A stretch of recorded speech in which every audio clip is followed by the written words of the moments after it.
din dai ni din shek su fa jama'a sun taba jin karatun ka amma sun manta shek to yanzu dole kai musu Qur'ani amma dai aya ɗayan zan karanta ko da me zan da aya ɗaya da wannan bayanin naka kai na Allah ɗaya ba kai naka da yawa Allah saka shek barin gani to ba mu danyi kai mana Qur'ani in naga dama in sake dawo kai tattauna in naga dama in juya wani lokaci Allah biya da aljanna shek Allah hada mu aljanna ga kyamara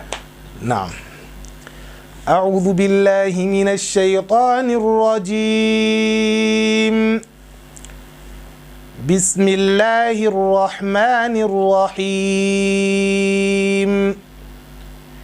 إن الله يمسك السماوات والأرض أن تزولا ولئن زالتا إن أمسكهما من أحد من بعده إنه كان حليما غفورا وأقسموا بالله جهد أيمانهم لئن جاءهم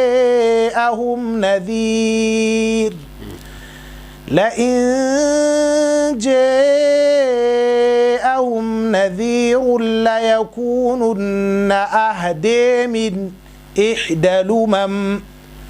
فلما جاءهم نذير ما زادهم إلا نفورا استكبارا في الأرض ومكر السيء ولا يحيق المكر السيء إلا بأهله فهل ينظرون إلا سنة الأولين فلن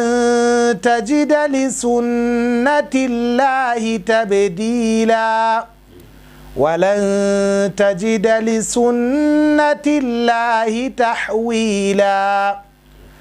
أولم يسيروا في الأرض فينظروا كيف كان عاقبة الذين من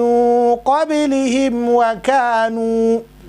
وكانوا أشد منهم قوة وما كان الله ليعجزه من شيء إن في السماوات ولا في الأرض إنه كان عليما قديرا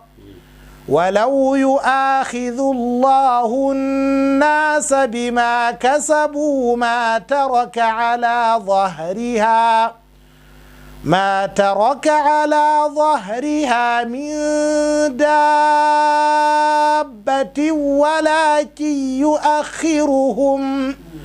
ولكن يؤخرهم إلى أجل مسمى فإذا جاء أجلهم فإن الله كان بعباده بصيرا. الله أكبر. توني بكاسانا أدوه. نعم شيخ. ناجي أنا سنجانا تن شيجيوا. نعم. إن سنجان شيء فيل. الله ساكر الخير شيخ. wannan shek wata ruwaya ce daga cikin ruwayo da ake da su guda 20 karbabbu wanda shi dai Qur'ani shagundum ne shi yasa hanyoyin sa suka yi wai kwarai da gaske shi albarkan sa yana da kwarai da gaske shek wannan ita ake kira ruwayatu khalaf an qira'atu hamza